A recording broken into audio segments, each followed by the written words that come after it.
Hello, everyone, and thank you for joining today's webinar on achieving just energy transition in India's coal mining region, participatory governance, and the role of the state.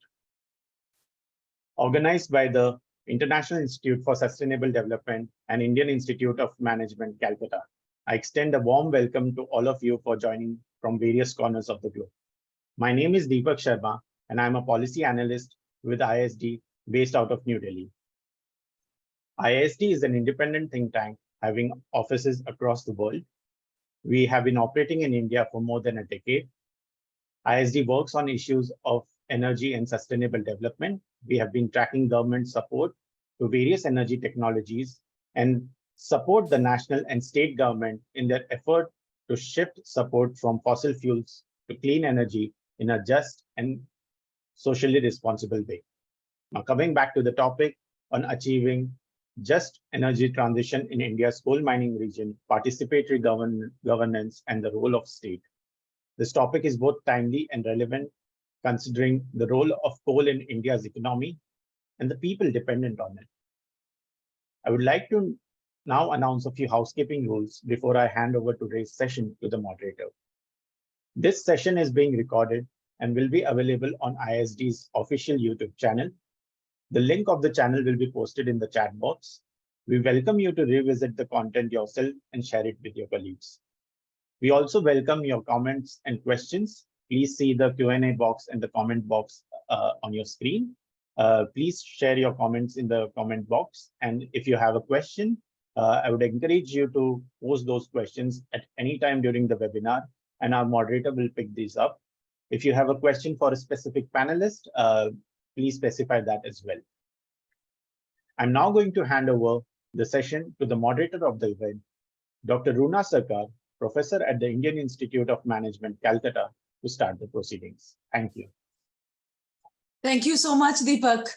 You've set the context for the discussions today already. And on behalf of the Center for Development and Environment Policy, IIM Calcutta's Bridge Initiative, that is the Building Roadmaps for Industrial Decarbonization and Greening Economy Initiative. A very, very warm welcome to all the participants and the panelists in today's session. You are all part of the third in a series of 4 webinars to present to you the salient outcomes of a year-long effort of around 57 researchers and policy practitioners who came together to bring out their contributions in an edited volume titled The Role of Coal in a Sustainable Energy Mix for India, a Wide-Angle View. This book will be published by Routledge as an open access book sometime in September, early September, and Deepak has kindly provided the link for the book for all of you in the audience. So what we've done is in each webinar, we've picked up one section of the book and discussed the themes around it. Today, we are going to be talking about lessons from the second section of the book, which deals with these 2 distinct but interrelated themes.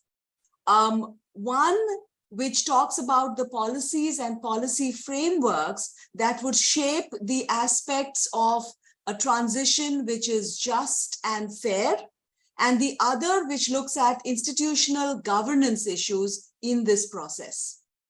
The section itself has 5 chapters and 4 independent boxes or appendices, authored by around 16 contributors from national and international institutions, and that made it really hard for us to identify 4 panelists of this illustrious group of 16.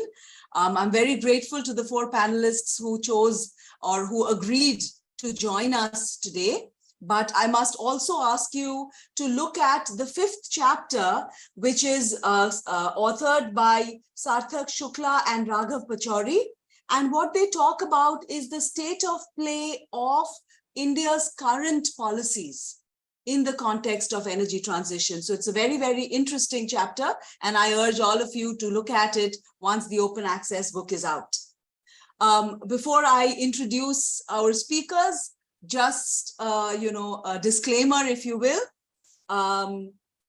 All the views expressed in this discussion are the views or are personal views and should not be attributed to the institutions that every person belongs to.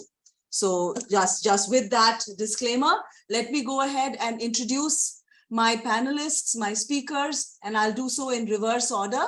So I start out with Ms. Vibhuti Garg. Vibhuti has been kind enough to agree to wrap our session up. So she will provide us concluding comments. And she is the Director, South Asia with the Institute for Energy Economics and Financial Analysis. And she has been working on promoting sustainable development through influencing policy interventions, whether it is on energy pricing, adopting new technologies, subsidy reform, enhancing clean energy, access to capital, private participation, all areas within the energy sector. We very much look forward to her closing remarks. And, as I'm continuing in reverse order, the next person I'd want to introduce is Ms. Vinuta Gopal. She's the founder and CEO of Asar Social Impact Advisors Private Limited and a recipient of the Climate Breakthrough Award 2022. And she will provide us a bottom-up view of energy transition, specifically from the context of marginalized communities who are dependent on coal. As is evident from her award, she's been working on environment and social justice issues now very effectively for over 2 decades. Another thing that the audience must have noticed is that this panel is quite different in terms of its gender balance. And in that context, I am very, very happy to introduce you to Mr. Simran Grover, the founder and CEO of the Center for Energy, Environment and People, and which is an initiative for energy equity and climate justice. And, as the only gentleman in this panel, we congratulate your bravery and thank you for being a part of this. Simran has been working to promote constitutional values and democratic processes in the domain of energy and climate governance, and I'm sure we will hear some of those ideas through our discussion today. Ms. Madhura Joshi, Senior Associate and India Energy Transition Lead with E3G, will share with us lessons from international experiences on just energy transition planning. She has a decade's experience, or more than a decade's experience, working in the energy and climate policy in India and the Global South. And we are looking forward to hear from her. And of course, we are going to start our discussion with Professor Shaun Rai, who is an economist specializing in industry and international trade issues. And her specific areas of interest include the global value chain, technological upgrading of Indian industry, free trade agreements, trade creation effects, technology transfer, FDIs, financial inclusion, and all of this in the context of climate change. Today, she will talk about her chapter, which is about on the policy space and decarbonization in the context of Industry 2.0. So over to you, Shaun. Your chapter has some very, very interesting insights. The first being the emergence of industrial policy once again as a tool for planners and development as such, both in the developing and developed world. And in this context, the reassessment of industrial policy reveals past successes that were previously underestimated. So could you provide some examples of these successful episodes, particularly in the context of sustainable development and decarbonization? And, could you suggest then some key takeaways that we could use to shape current and future policy decisions in the context of a fair energy transition? Over to you, Shaun. Thank you. Good morning. Thank you to the organizers for giving me this opportunity. So, industrial policy, in fact, is not new. It's just that we've just had a resurgence of interest in industrial policy. So industrial policy, what is industrial policy? It's basically a set of policies that selectively favors development of certain industries over others. And obviously here the role of the state is very critical because it is going to extend, it addresses the problems associated with industrial policy, basically the issue of market failure, and it shapes and helps create new markets. Now, industrial policy, of course, has been used for a long time, and there are these conventional industrial policies and various examples of that also, for example, from countries like France, Japan, South Korea. But what is new currently is the focus on green industrial policy. So basically favoring the green sectors or promoting green goods or industries, or maybe producing goods which have lower emissions. Now, in that context, again, there are many examples and we can draw lessons from that. So basically, green industrial policy actually requires even more careful attention than conventional industrial policy from the state. And to promote the decarbonization efforts. Now, there are various examples of even green industrial policy that we see, and particularly from the developing South, there are these examples. For example, in the case of photovoltaics, solar photovoltaics in China, the renewable energy sector in China, electric mobility in China. But stepping away from the Chinese examples, there are other examples as well. From Brazil, for example, we have the examples of solar thermal panels. We've had the ethanol policy that Brazil had, very successful, in fact. Coming to the Indian case, also, we've had a few successes. One of the prominent successes would be the case of the CNG for Delhi's autos. But in recent times, we've also had, there are examples of the wind turbine case in the context of India, and also the EV transition that is happening right now. Though it is quite early, but then it seems to be a step in the right direction. So what are the sort of pitfalls to look out for, or what are the things that policy should be addressing? Main thing is that the problem of market failure, how that can be addressed. And there are two criticisms of industrial policy. Those need to be addressed. One is that, the problem of the information asymmetry that is associated with such policy, and the problem of corruption. Both of these things need to be addressed, but we can come back to that in the subsequent discussion. Thank you so much for that, Professor Ray. So Shaun's given us an overview of the goods and the bads of industrial policy, and also given us some very interesting examples in the Indian context. You also touched upon some of the international experiences from the point of view of technology policy. Madhura, if I may now lean on you to build a little further on this and maybe talk to us about international experiences in the context of decarbonization. Because for sure it is clear that going forward, coal phase down is something that we have to embrace in the Indian context. And there are various countries around the world which have already to some extent moved forward in this energy transition. What are the lessons that we can pick up from those countries? And how can we apply them in the context of India as such? Thank you so much, Luna. Good morning, everyone. And thank you to IIST and IIM-C for inviting me to speak and giving me this opportunity. So I just wanted to sort of highlight a few statistics before I begin with examples to sort of also show why we say that coal phase down and fossil fuel phase down is going to be inevitable. We know that the window to restrict global temperature rise to 1.5 degrees Celsius is rapidly narrowing. And the World Meteorological Organization's report from earlier this year was quite chilling. It sort of projects that the world is likely to breach 1.5 Celsius threshold by 2027, at least temporarily. And already we are seeing raging impacts of climate change. This year alone has seen world record-breaking temperature highs.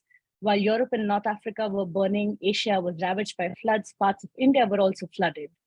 So what do the sort of scenarios tell us? IPCC's 1.5 no or limited overshoot pathway shows that coal is likely to decline or should decline by 95%, oil by 60%, and gas by 45% compared to 2019 levels by 2050. Even under the 2-degree or below scenario, low carbon sources produce 93 to 97% of the global electricity by 2050. So we know that phase down has to take place. On coal specifically, what has been the progress so far? Since the Paris Agreement in 2015, global pre-construction coal project pipeline has contracted by 72%, which is really good news. Only 9 countries sort of account for 93% of the global coal capacity, planned global coal capacity, of which China accounts for 72%. But essentially, the writing is clear that reaching net zero will require phasing down all fossil fuels. However, past experiences of transitions in the scene across the world have not been sort of the best lessons. Multiple factors, looking at coal transitions specifically, multiple factors led to transitions: declining domestic demand, changes in relative prices of competing fuels, air pollution regulations, decreased competitiveness of domestic production, and lower productivity gains. However, the policies that were developed or the reactions from a governance standpoint was fairly reactive. So what were the consequences of reactive policies? Economic, institutional, and cultural resistance, lack of willingness to acknowledge the environmental impacts and market signals, delayed transition policies, creating unsustainable lock-ins, but ultimately were unable to halt the decline. This led to massive job losses. For instance, in the UK, consumption of coal peaked in 1956. Production was peaked much earlier. During its peak, coal contributed to about 7% of national employment. But by the time of the miners' strike in 1984-85, employment was 90% below peak. Massive fall in local revenues and impact of local economy and environment. For instance, in the Appalachia region in the USA, which was very highly dependent on coal mining, sudden transitions led to massive economic impoverishment. Vast areas were polluted, damaged, and abandoned. The lack of unified regional sort of strategy planning, transition planning, was really felt in this area. And the third, acknowledging these impacts and assessing them has also come decades afterwards, delaying, in a sense, the kind of measures that could be taken to address challenges. So in stark contrast to historical examples, which were mainly driven by market forces, we know that today's imperatives to rapidly cut emissions is driven by a global political consensus formalized in the Paris Agreement. For this reason, no historical example can provide a coherent framework for the upcoming unprecedented transitions, but they can, however, provide insights into a well-managed transition and warn of the consequences of undermanaging such a transition, namely political instability, economic deterioration, social pushback, and weakened trust in institutions. While this has been the case, and there are experiments taking place on transition planning across the globe, where we see examples from South Africa, examples of transition funds from Chungnam in South Korea, and of course, transition planning at a local level in Colorado. Very few countries have implemented or initiated transition policies. So what would be the 5 broad recommendations looking at the past examples and some of the present experiences? First, setting out a phase-out timeline and pathway. that is ambitious, but the government needs to be ready for the exit to happen even faster. We need both top-down ambition setting and facilitative frameworks, but very importantly, also need to have a bottom-up decision-making process, making regions central to transition planning and using participatory process can really help in developing robust plans. Third, investing in clean energy to avoid lock-ins and investing in local capacities. This requires local transition plans, and I will keep coming back to this through the talk. Transitions without alternatives will leave workers, communities, and regions impoverished. So a phase in is required for phase out to take place in a sustainable manner. Fourth, combining increased ambition with targeted and sufficient transition support. And the support is financial, technical, and in capabilities of governance institutions or creating new governance institutions.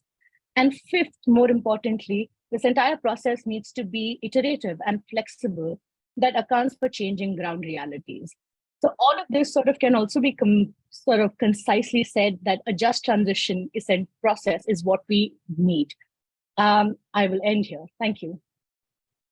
Thank you so much for that. I just love the way you've put it that for a phase down or a phase out, a phase in is equally important. And the idea, therefore, is that this is not just about industrial policy, although industrial policy plays a very important role. There is a huge role that people have to play.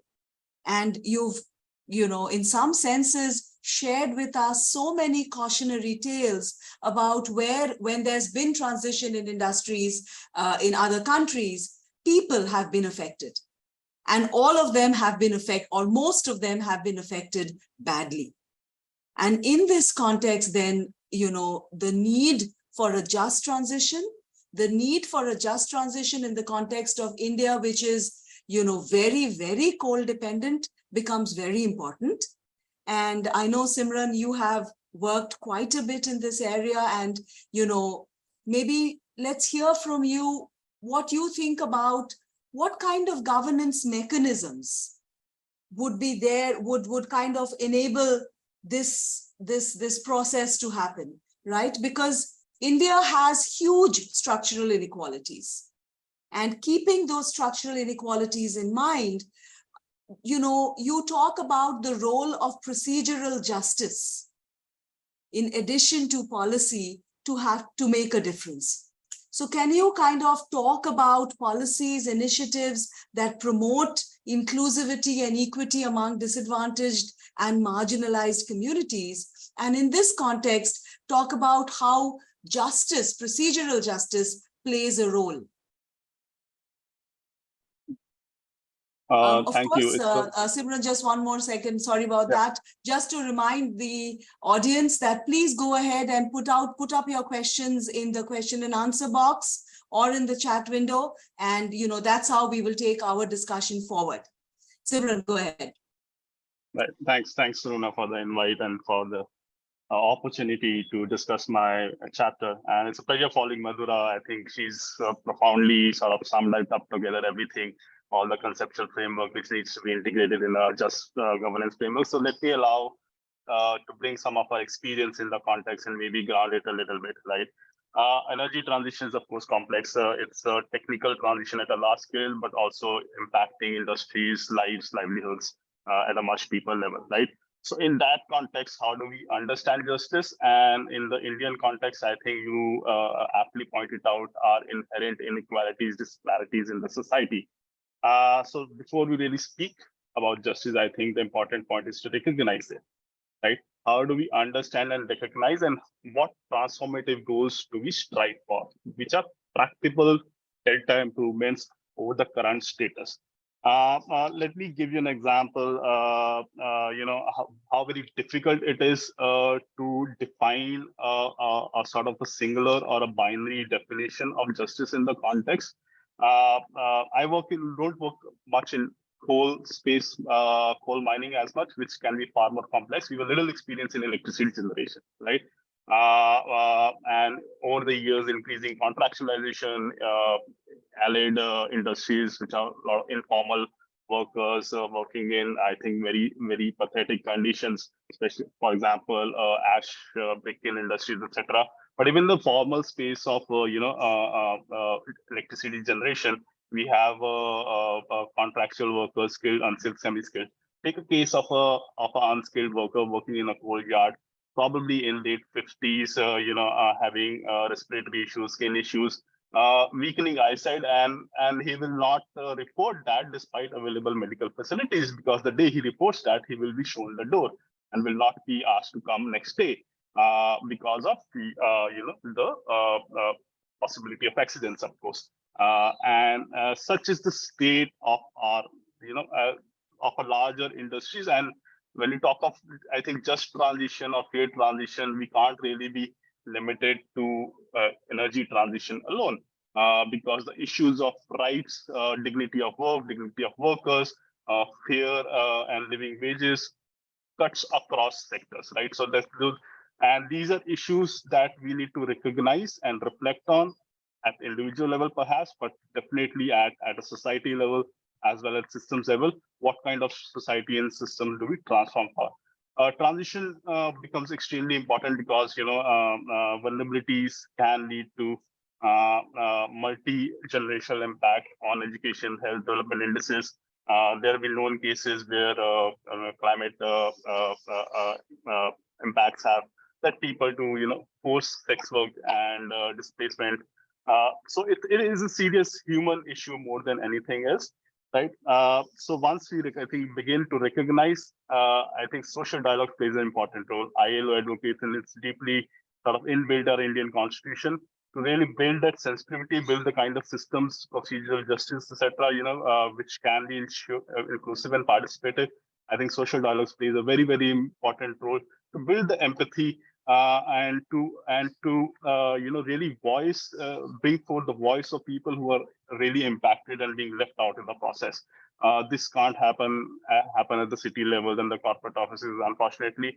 And although social dialogue is very, very sort of inherent to our culture, I think we fail to assimilate in our institutions, right? So in terms of procedural justice, of course, I think I'll begin with, I think dialogue is extremely important.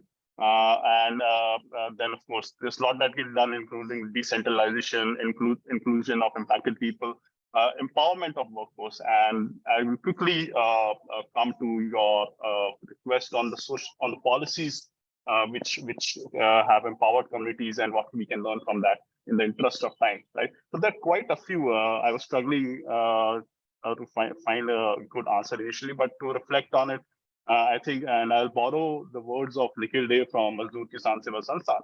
He very beautifully articulates NREGA as one of the largest carbon abatement and climate resilience program across the globe, right?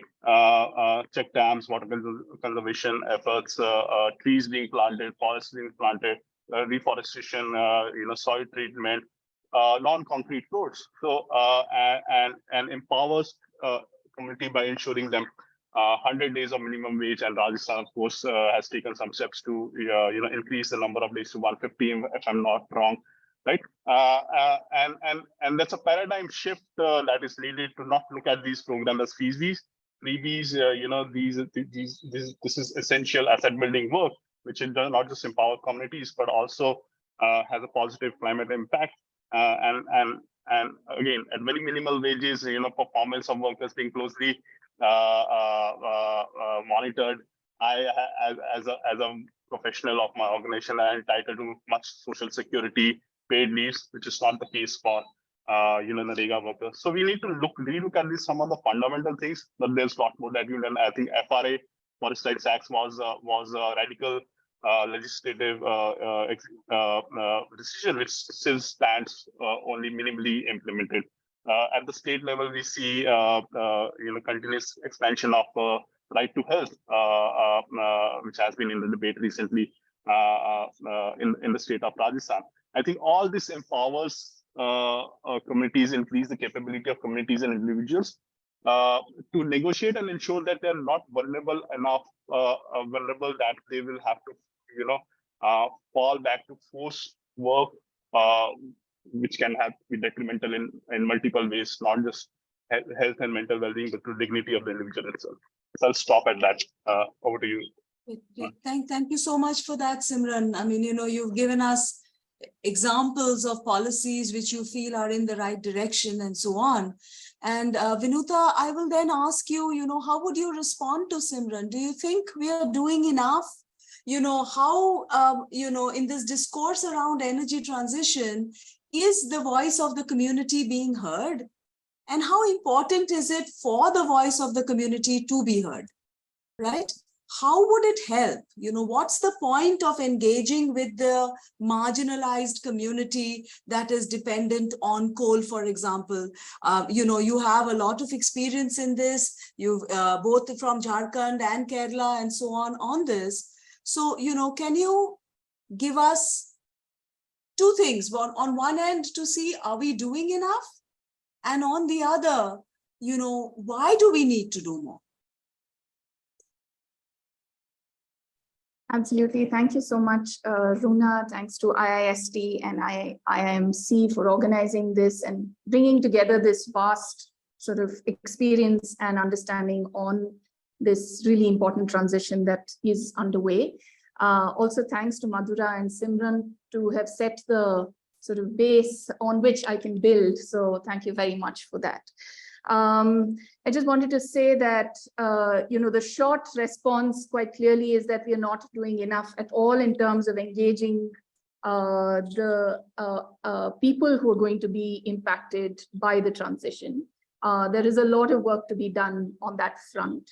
And it is essential for the transition to actually happen in a way that is I think both just, but also sensitive to the needs of the community. So I'd like to build on this a little bit. One of the things that ASAR did along with the Policy and Development Advisory Group based out of Jharkhand was to organize conversations, focus group discussions, and ultimately a sort of a conference of panchayats that actually looked at the energy transition and what it meant for the panchayat leader, for the mukhia, for various people engaged in local governance issues. And we realized that the language also needs to be different. So we needed to ask and have the dialogue in a language that made sense from the ground, which may not necessarily be the same jargon that's used in the policy spaces. So through the entire process, it was also definitely both a learning and unlearning experience for us as well as we engaged in these conversations. But I think the reason I would go back for that to be a really important conversation, I think Madhura spoke about examples where when society is not engaged in the process of transition and society starts losing confidence in the institutions, then there's actually pushback, and ultimately politics is downstream of culture. And so as if society isn't going to create a sort of an open space for this transition to actually be enabled, then there is going to be pushback, and then politics will respond in the way that they need to respond to ensure that people's voices are being heard. So I think people will get their voices heard, but if we are to have that conversation in a constructive manner, then it needs to start early. It needs to be definitely a process of dialogue. So it is not a one-way conversation of putting out a plan and saying, okay, now how can we roll this out, but actually asking and trying to gain both knowledge and understanding from the ground on how to get this going. So I think extremely important, as Simran said, is social dialogue.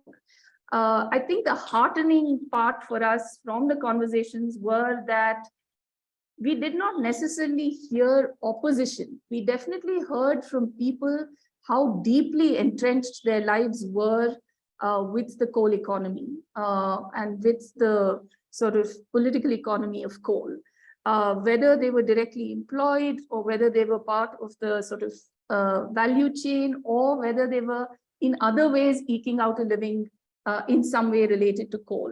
At the same time, we also heard from the communities who have been oftentimes displaced more than once by coal. So it's possible that, people have lost their homes to the mine itself, and then possibly to the overburden of the mine, and the overburdens keep growing as well. So it is definitely a community that's not necessarily only directly involved in coal. They're also impacted by coal, but they definitely see it as a huge part of their lives and livelihoods. So we definitely heard people speaking about health impacts, speaking about displacement, speaking about the importance of forests and water in their life, and how, coal has impacted their access to clean water.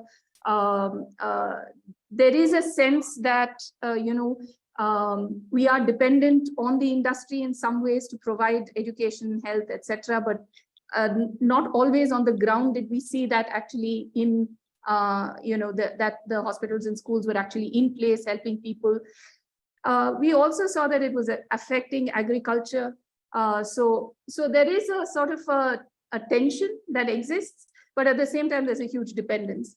And like I said, I think where I draw sort of hope from was that they all spoke about the importance of Jal Jangal Jameen. And they all said, for example, that water was so essential to them.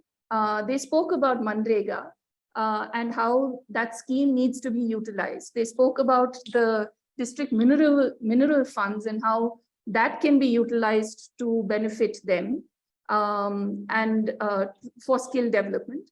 The other thing I think that came up from the conversations was also the fragmentation of the way in which policy necessarily approaches the problem. So, Manrega could well be thought of as a scheme that is enabling this transition, but it's thought of as a livelihood scheme. So how can we start also sort of coalescing various goals which are in some way leading in the same direction, but more consciously, because then we would do the kind of interventions that would address multiple needs rather than one need. So how can Manrega become far more sort of clear about how it's ensuring, let's say, forest protection or water source protection, and be much more conscious about doing that, as well as, say, generating new livelihoods. And maybe one last thing that I would like to close with is that when we think about the energy transition, we forget that these other transitions are happening simultaneously, and that renewable energy is but one component of this transition. So yes, there is, the phase in on the energy front of renewable energy, but there needs to be the phase in of so many more things as we discuss this transition. And I'd like to sort of stop there for the moment. Thank you. Absolutely, Madhura. I think that's, Vinuta, I think that's exactly what Madhura was getting at when she talked about the phase in, that it's a much, much bigger, a problem, if you will, that we have to look at. But what Madhura also did was, by telling us that, we are now breaching that 1.5 degree mark, remind us of the urgency of the problem. And one of our audience members have therefore asked, well, should we speed things up? Should India speed things up? And in that context, if I could ask Shaun, what does our understanding of industrial policy tell us? Is there a win-win? Are there opportunities where we can go for an energy transition and at the same time, society as a whole will not lose out? And perhaps if there are, then we could think about speeding up or moving our policies in that direction. Shaun, any comments or thoughts on that? Sure. So basically, in the past, when we've had this conversation, what was not there was discussion of that on, the losers, the communities that will be impacted because of the transition. Since we have this in the conversation right now, it needs to be amplified. So there are, in fact, there are two things that industrial policy actually, there are two sort of tests that need to be sort of checked for, that the support that the sector is getting, with that support, can it then survive when it is unsupported to compete globally? Of course, and the other one is that, the total cost of the support has to be outweighed by the present discounted value of the benefits. Now, what is not there in the conversation is the stakeholders are losing out or not benefiting. And there is, of course, necessity to bring those people, as Vinuta mentioned, into the conversation. And of course, I mean, we've seen that there are some countries which have announced their JETPs. But I think that this is just the starting point for that, and not enough. We haven't made enough progress taking everything into account and moving forward. Simran, do you want to weigh in on this as well? Sure, thanks, Suna. In power sector, we have something called energy trilemma, right? We have to balance the needs of energy security, reliability, availability, and sustainability. I think in the larger energy transition context, also there are need for growth, development, and sustainability. Right. So I'll reframe the question. Right. Is what we are doing is it the best that we can possibly do? Right. And there the answer lies no. This is not the best. There are many systemic inefficiencies, lack of transparency and accountability in what we are doing. The goals of transition are very ad hoc, not in line with the development policy, often with the needs of the people, both in terms of not just climate justice but energy justice also, right? So I think the question needs to be reframed. There needs to be at the governance level transparency on how we are balancing objectively different needs of development, growth, and sustainability, right? And perhaps we can move towards the best that we can do. Great. I think this whole need for dialogue, this whole need for consensus building, transparency, comprehensive planning seems to be almost a cornerstone for a just energy transition. So in that context, Madhura, how can the government encourage such inclusive dialogue and collaboration across various groups? And what is the role for international cooperation in supporting India's efforts at this? Thanks so much, Runa. I just want to also highlight that just transition plannings and all the experiences that we have seen so far, however imperfect they've been, has shown that it takes decades to get something right or marginally right. We know now about South Africa's Just Energy Transition Partnership, but that's just the tip of the iceberg. The entire stakeholder engagement dialogue process in South Africa started more than 15 years back. It's almost in the late 2000s, 2008, 2009, where labor unions started engaging with the government to sort of to talk about just transitions and what it means in the context of the region, Mpumalanga, but also in the context of what it means in South Africa.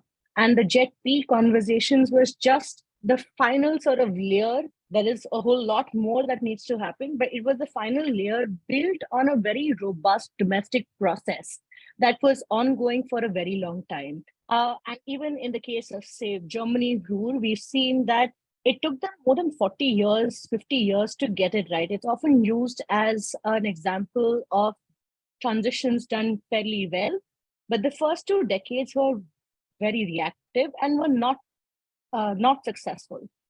It took them course correction and iterative policy framing, developing more sort of platforms and governance structures to make it into an alternative education-based sort of shift from essentially hard coal dependence to an education-based economy.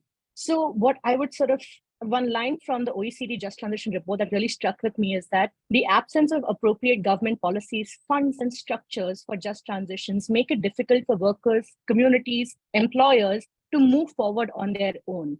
Without sort of assertive, coherent action from the government, we risk seeing many more examples of transitions that do not deliver justice and result in stranded communities. So just looking at the experiences, some of the five, I would sort of say that there are five broad framing questions that are needed to be answered as we start with stakeholder engagements as well. Who will be impacted? That's really critical. What will the scale of impacts look like across different sectors, economic capacities, people, etc.? How do you fund the transitions? How do you govern the transitions? And this might actually also mean creating new structures and platforms that may not exist at the moment for enabling participatory mechanisms. And the fifth one is, then who are the stakeholders and how do you sort of get them involved in a process that's bottom up and iterative and will take a long time? And how do you sort of keep them engaged? So just on to sort of help with these questions, international collaborations, as well as a lot of domestic effort would be needed for building evidence on the scale of the impacts. We know that in India it's going to be massive. Estimates really vary. We don't have an exact figure of the workers directly and indirectly impacted by the coal value chain. It ranges from anywhere between 4 million to 13 million, depending upon what's included, what's not. And the informality of the sector compounds the challenge. And this is where both domestic resources and international resources can support accelerating investments in capacities and governance structures. This is community, local, regional, and national capacities. And capacities, by capacities, I also mean creating sort of teach-ins as well as hiring people to be able to do this. Our local bodies are already overworked, and this would be new additional assets needed. Knowledge networks and technical assistance from international actors, as well as experiences of domestic examples that are taking place. For instance, Jharkhand has started a Just Transition Task Force. What is their examples and how can it sort of help with transition planning in other states? And we also have international knowledge networks such as the Powering Past Coal Alliance that can help provide access to other regions who are also grappling with similar but different challenges. Massive scale up in finance and conversations on how do we mobilize private finance, leverage public finance, both domestic and international finance, and multi-level transition planning, which will span basically regions. So these would be a few things that we could learn that we could sort of collaborate with, both within domestic participants, but as well as with international stakeholders to support just transitions in the country. Thank you. Thank you so much for that, Madhura. Vinuta, I would like you to add to this discussion from the point of view of your experience working with the panchayats members themselves. So, clearly you have to empower political leadership in Gram Panchayats to effectively contribute to these challenges, right? What measures can be taken to do this? And, as you are addressing the question, perhaps we'd be able to address the question that I think Joydeep has asked about how coal energy issues in West Bengal could be resolved for some of the belts like the Deocha Pachimi belt. What are your experiences in looking at this? And also maybe at the same time, since we mentioned it's not just energy transitions, just transitions means much more. Perhaps you could also throw some light on that during your discussion. So I think I'd also like to start by sort of going back to that 1.5 degree question, which came up a lot in the conversations at the panchayat level, because they are already seeing the impacts of the climate crisis, whether it's food security, migration, the impact of migration on women and children.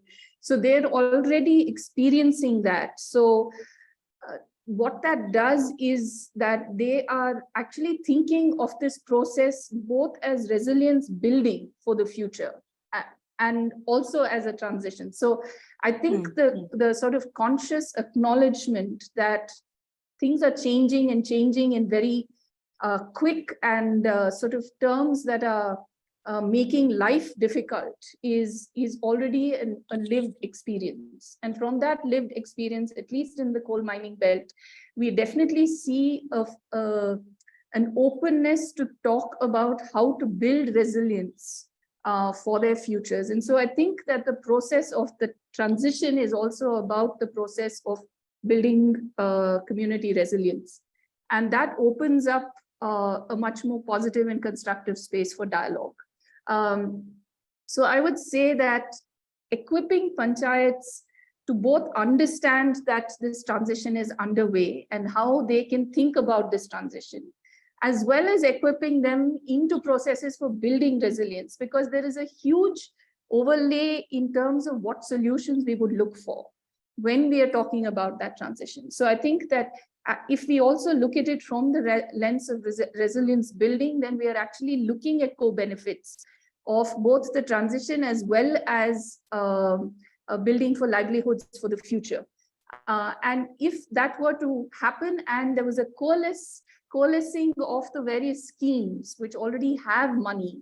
So one of the interesting things was we never heard from the ground money being an issue.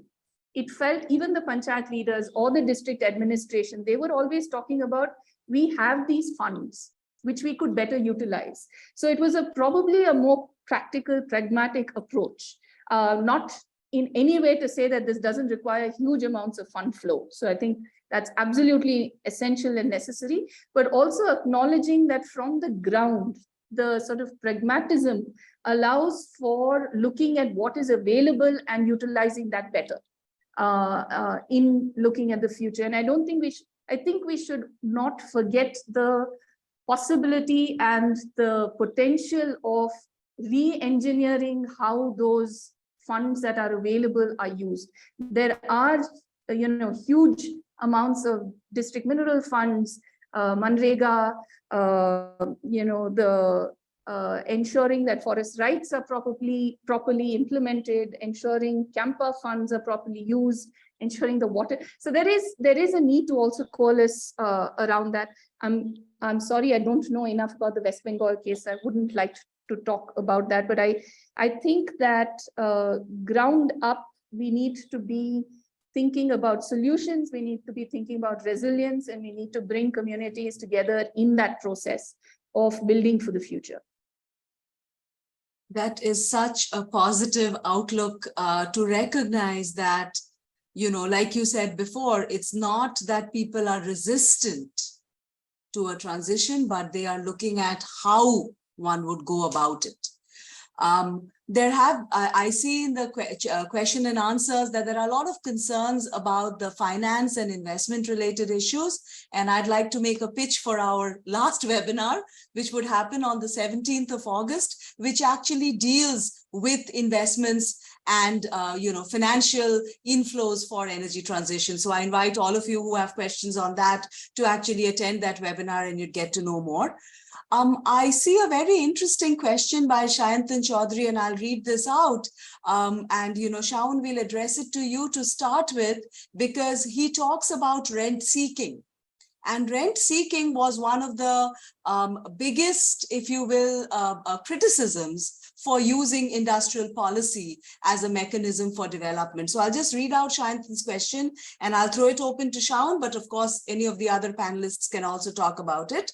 Shayantan says that climate crisis and rent-seeking prospects and even national security might make a suitable case for just transition to many. What similar moral, social, economic imperatives or narratives could make a case for similar transition in justice, governance, social security, and public policy for different social groups of people, so that the gains from just transitions are not just restricted to the socioeconomic elites? So we are talking, we've been talking about how the marginalized community becomes very, very important when looking at transition. But, how would you want to address this question, Shaun? Right. So I'm not the best person to answer this, but I'll take a shot at it. So I think, the discussion that is the most critical, that includes dialogues.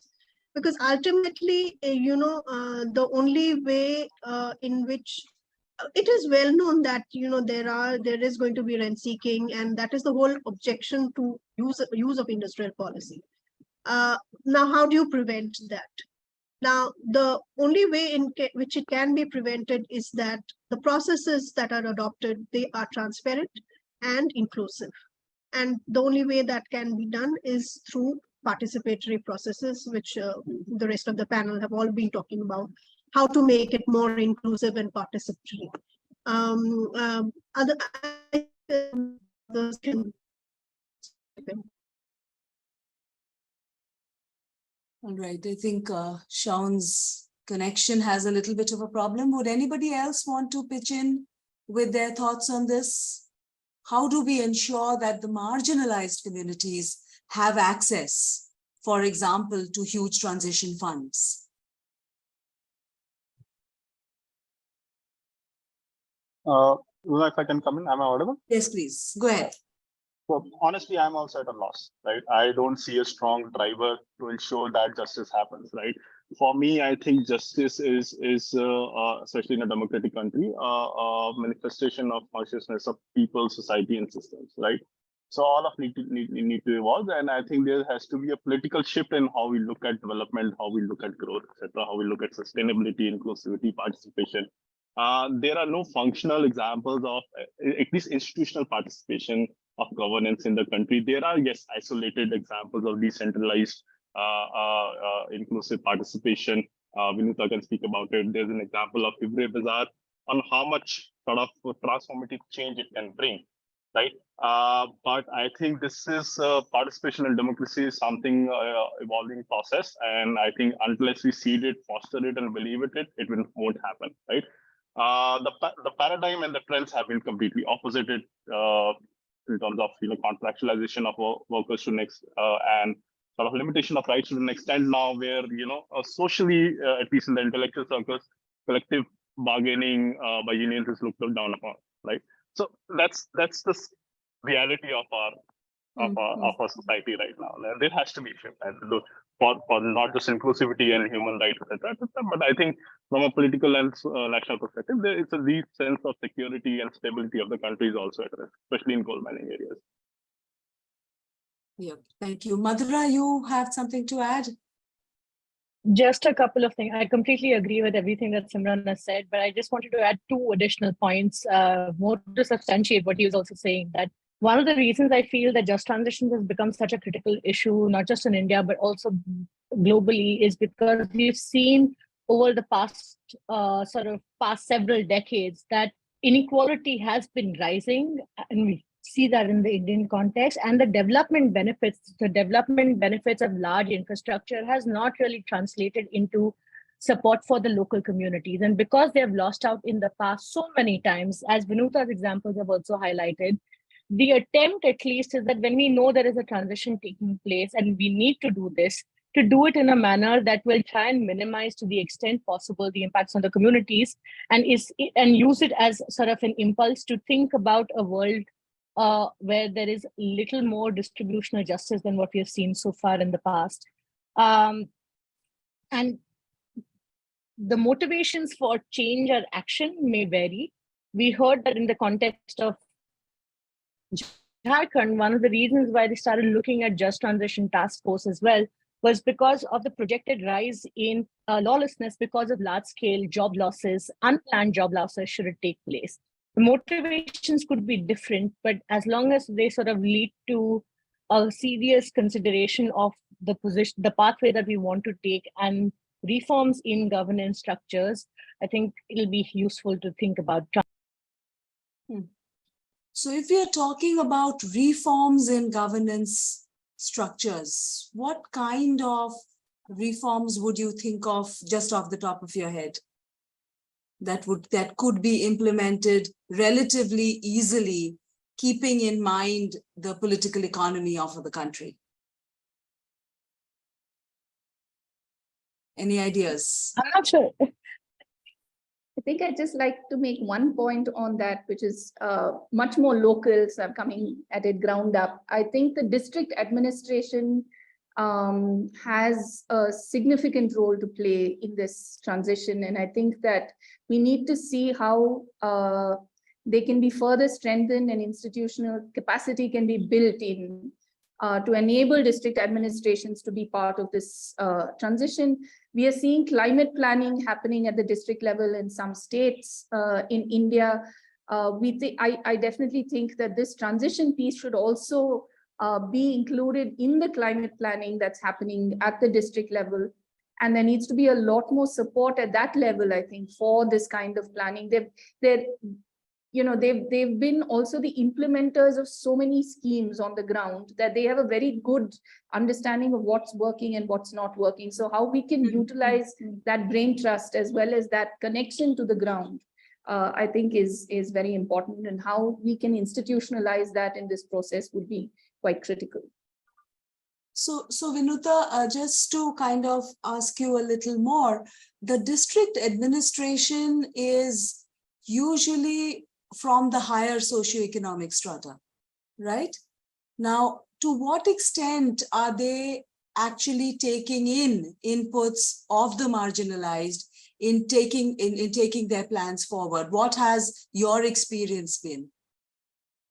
Yeah, I would say that, I mean, they have also not done enough. I mean, it's very clear that across all of the many sort of attempts to ensure that people who have been marginalized, whether it's gender or it's scheduled castes and scheduled tribes, or we've definitely seen that their voice has not been heard. And it is not merely about giving them a token seat at a table, but about ensuring that they have the space to actually express their opinions in those meetings, or in creating safe spaces in which they can express their opinions. So I think definitely there's a lot to be done, even even below at the level of elected government, panchayats. There's a lot of work to be done. No, there's no doubt about that. And a lot of effort needs to be put in that space, and not enough is happening. Even in a state like Jharkhand, which has a task force, even there, not enough is being done to ensure that the voices from the ground are being heard. And yet it is the voices from the ground, or the people from the ground, that will ensure that a transition happens. So it has to start from there. Shaun, you had something to add. Please go ahead. Yeah. Just one thing that I thought I should add at this point is that, institutionally, one thing that we could leverage on is the whole digitalization that is happening in the country, and using that to reach the, sort of last mile.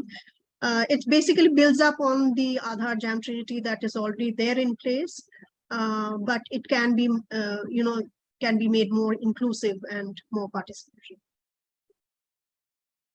Right. So to address the question that we have, which is whether it would be feasible for India to actually speed up its energy transition, given its diverse energy resources and the large population employed indirectly or directly with fossil fuel.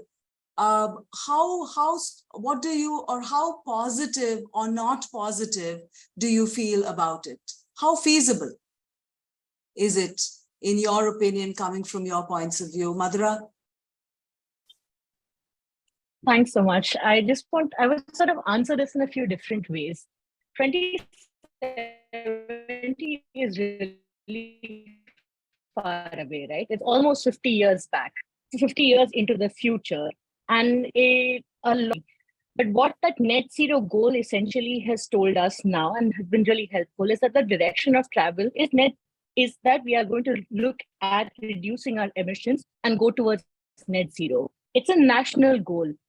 How does that translate into different sectors? What does it mean for different states? While nationally it's 2070, you might have different states aiming for reaching it much sooner, so that there is space for the states that are not that developed to get to reach the net zero goal by a certain timeline. So you've seen in the past states like Tamil Nadu, Maharashtra make commitments to reach net zero by 2050 or thereabouts. Now the question is, what are the pathways that we are looking at? A low ambition pathway, a medium BAU pathway, and a future pathway of that net zero 2070 goal.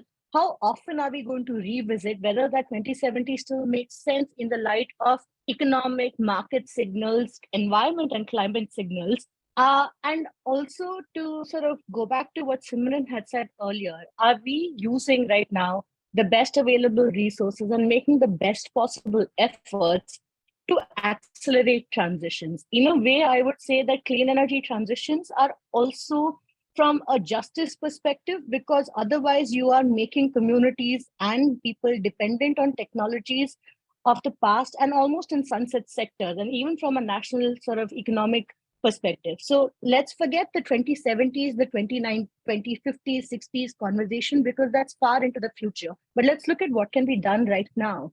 And are we putting in those enabling frameworks that can help us in making the most of the clean energy goals and transitions that are needed? This will be starting with governance frameworks, because just transitions will take, getting it right or making plans will take decades.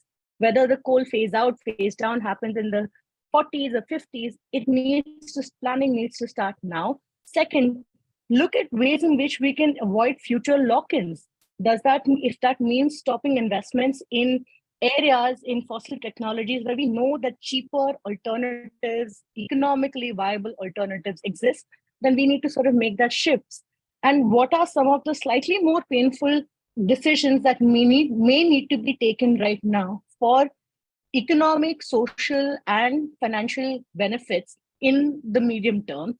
And also sort of looking at assessing, does it still make sense from an energy security, economic security perspective to continue reliance on fossil technologies when you have market competitiveness in other areas? So I'd sort of look at it in that sense, that does it make sense for India to transition faster? I think in certain sectors, maybe it makes more economic and social sense for us to accelerate our goals. But it first begins with translating what the 2070 means under different scenarios for different sectors. And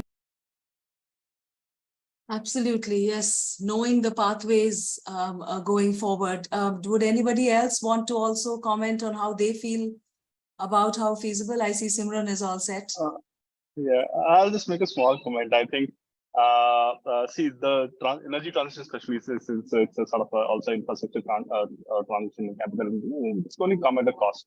Globally, the trend in Australia, US, Europe says that it has a significant impact on retail electricity tariffs, right? But I think in the current power sector context of the country, and I'm just talking about that may apply to other industrial contexts also, right? There are deep systemic inefficiencies from planning to execution processes, subsidies, how money is distributed, etc. Right? If we just address those, not will only we abate tons of CO2 without any investment, right? We will unlock enough money for transition. So there's hope, and I think it will deliver a lot of social goals, development goals, large scale global competitiveness for our industries, since energy is key input, etc. So there's definitely hope. Right? Are we in the right direction? I think we are not there yet. We are in the direction of adding renewable energy capacity, not transitioning away from coal.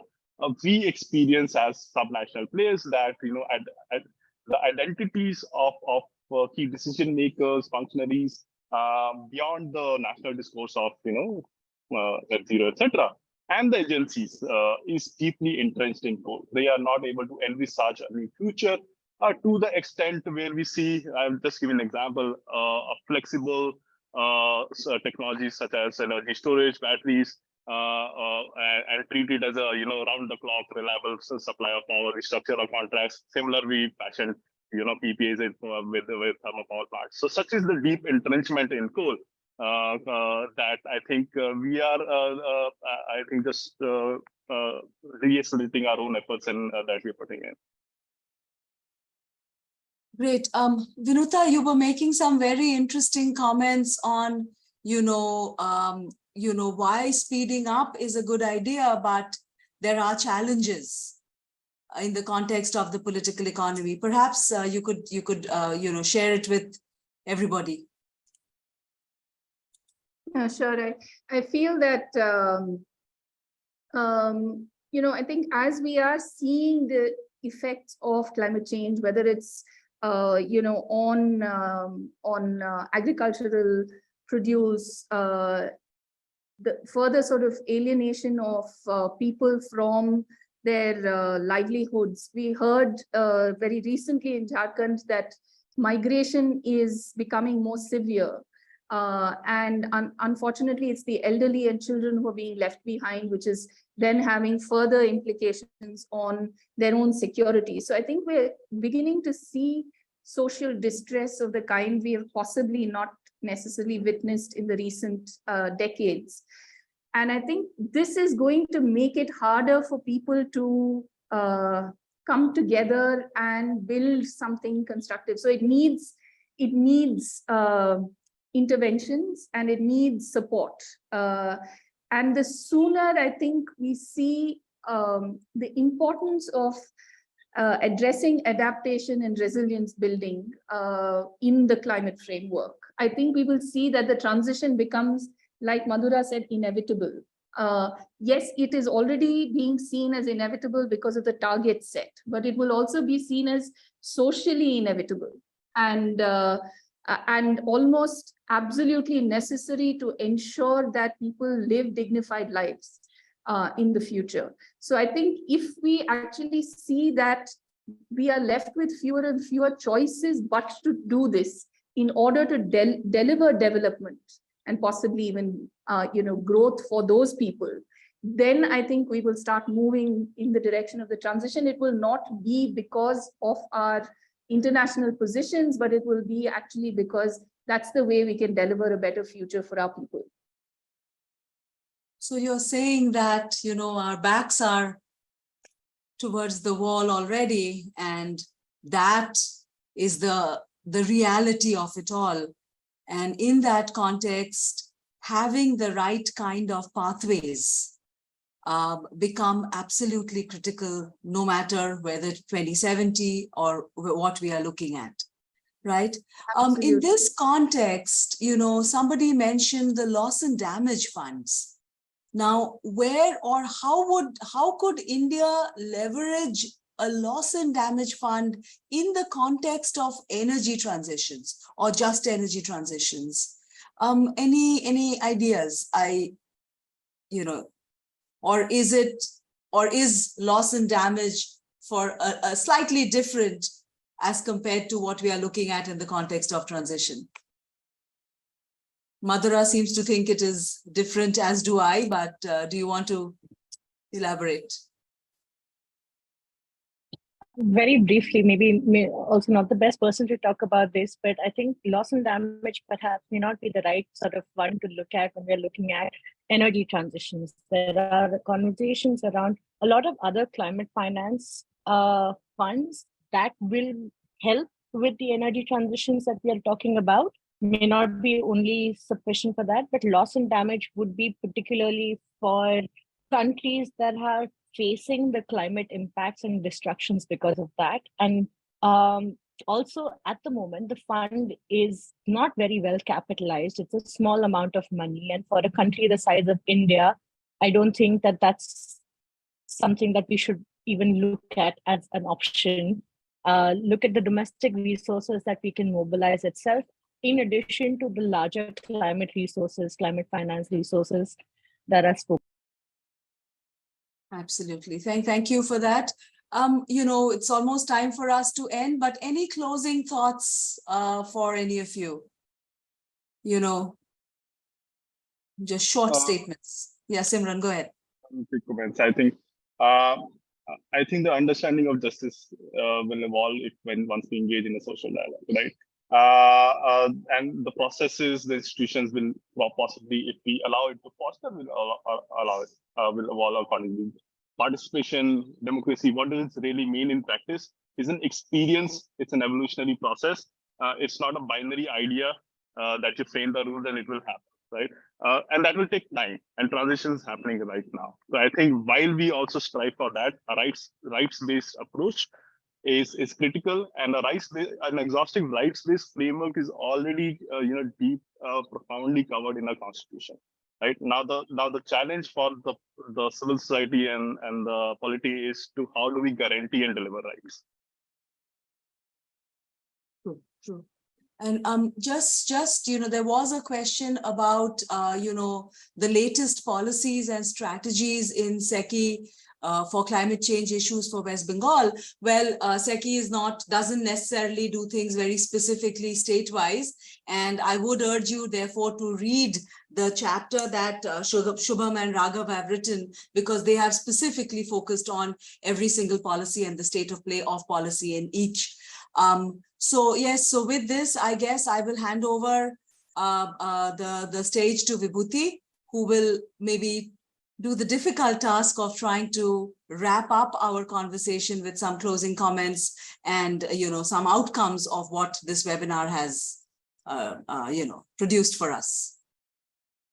Thanks. Very enriching discussion, and a lot was discussed today. So I'll try and summarize it. But firstly, congratulations to IIM Calcutta and IIST for this mammoth task of getting so many experts together and working on this very topical issue of helping coal-rich states to prepare for energy transition in a just and equitable manner. Today's discussion was more focused on institutional governance and the role of state. So to kind of begin with, Sean talked about examples of tools for planners in developing and the developed world. She provided overview of some of the goods and the bads of the industrial policy. She did emphasize the role that of state is very, very critical, how in addressing the problems associated with the market failures and the ways it can help to address it. France and Japan and South Korea examples were mentioned. The new focus, however, is on the green industrial policy, which kind of requires more careful attention to promote decarbonization effort. She did mention about few examples of successful examples of solar PV in China, where renewable energy in China, as well as the electric mobility in China has been taken to such a big scale. Apart from that, Brazil on the solar thermal panel, as well as the ethanol policy, where there's a big push. India, there's a prominent success story of CNG for daily autos, as well as now we are increasingly seeing the success of the wind turbines, as well as the EV transition. She did highlight two criticisms of industrial policy that needs to be addressed, which was on the information asymmetry as well as the production. From there, we moved on to international experience in the context of decarbonization, how different countries have moved forward in this energy transition phase, where Madhura talked about how this is now energy transition is inevitable. World is likely to breach the threshold by 2027. So we need immediate action as the world is facing the consequences. Even now with Europe experiencing heat waves, and we are seeing a lot of floods in India as an example. IPCC scenario points out that the coal is or should decline, even gas as well as oil too should decline. But while we are seeing those trends, but it needs to happen at a much, much faster pace. For coal, since Paris Agreement, we did see coal pipeline has shrunk by 72%, but again, it's not enough still. And the consequences of real impact on this transition, which were not kind of factored, in this whole process in the last few decades, have how the lack of willingness to impact the social impact, as well as how it can lead to massive job losses, massive fall in local revenue and impact on economy, economic impoverishment, and how also the impacts on the pollution. So while there have been a lot of impact that were not factored in, so that kind of creates a space for a better framework to be created. How these impacts can be driven by market forces, but the framework can consider coherent impact for energy transition, which, like for a phase down or a phase out, simply we can't move to a phase down or a phase out approach, but phase in is also very, very important. Few examples she mentioned was on South Africa, Colorado as well. She did set out 5 broad recommendations, which were setting out a phase-out timeline or a pathway, looking at top-down ambition setting, but also including a bottom-up approach, using region central for planning, investing in clean energy to avoid lock-in, and investing in local capacity as well. Transitioning without alternatives will leave people impoverished. So there needs to need for creating governance institutions. Also, process needs to be iterative to account for ground reality. She also did highlighted that we will need a lot of domestic as well as international collaborations to address these issues as well, whether it is to understand the impact, whether it's need for technical and financial support for this transition. So using of these international knowledge network like powering Past Coal Alliance to learn other countries' experience and leveraging these institutions to leverage more private and public finance as well as domestic and international capital. Then Simran did talked about the inequalities and disparity in the society. How do we understand those disparities, identify those becomes very critical. So there's no singular or binary definition becomes very, very difficult.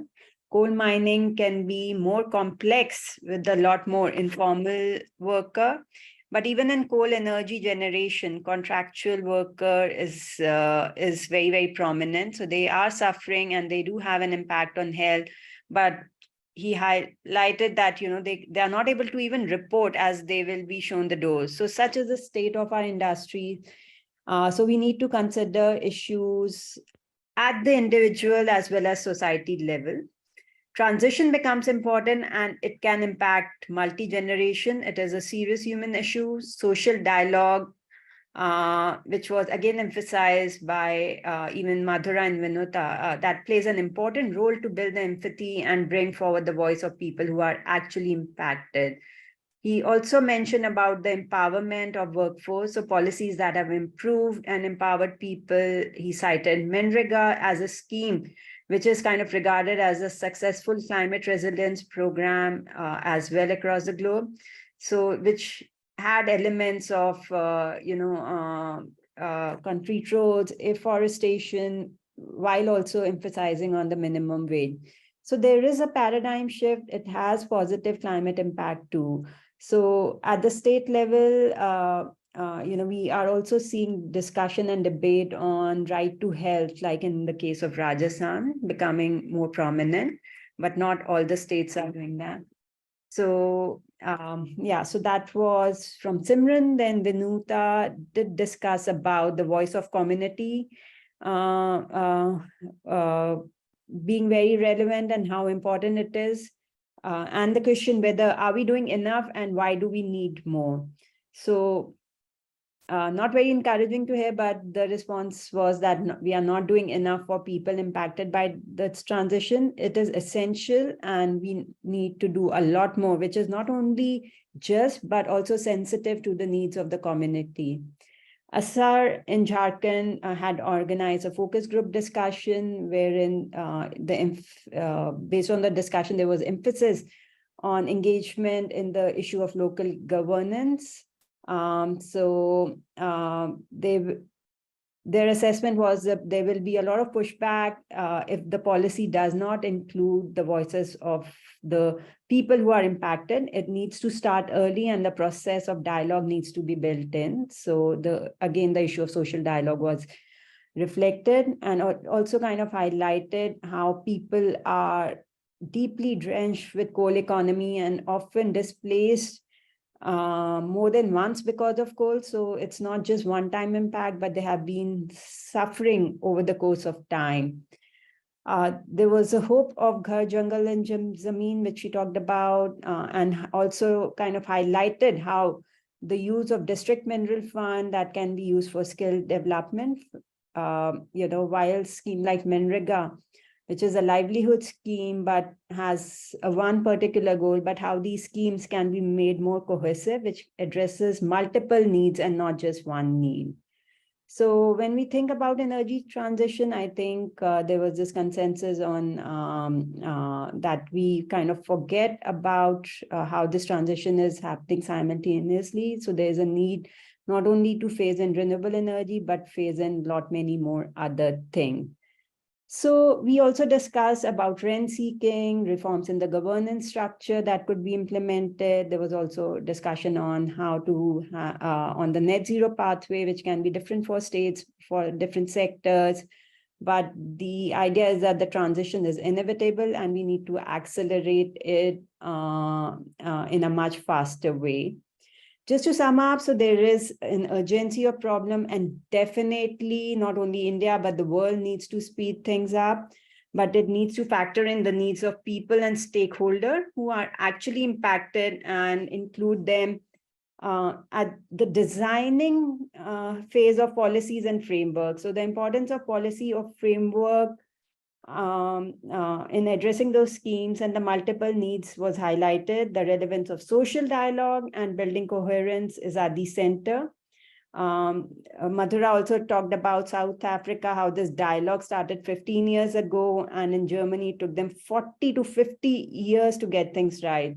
So I think it's a long journey, but we need to get the elements right. So we need a lot of collaboration as well to make things happen right. So that's a kind of, I've tried to summarize a lot that was discussed today. Over to you, Runa.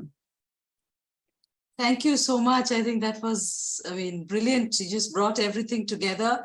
Thank you so much for that, Vibhuti. And thank you to all the participants who stayed all this while. Deepak has already put the link where the recording of this conversation would be available for all of you who've missed parts of it, or for reference later. And I also want to remind you that we do have one more webinar on the 17th, which actually talks about a lot of the concerns that you raised today, which was on the financial aspects of an energy transition. Where will the money come from? How will it come? How will it be deployed, and so on. So thank you once again. Over to you, Deepak. Thank you, everyone. With this, we close the webinar. Thank you. Thank you.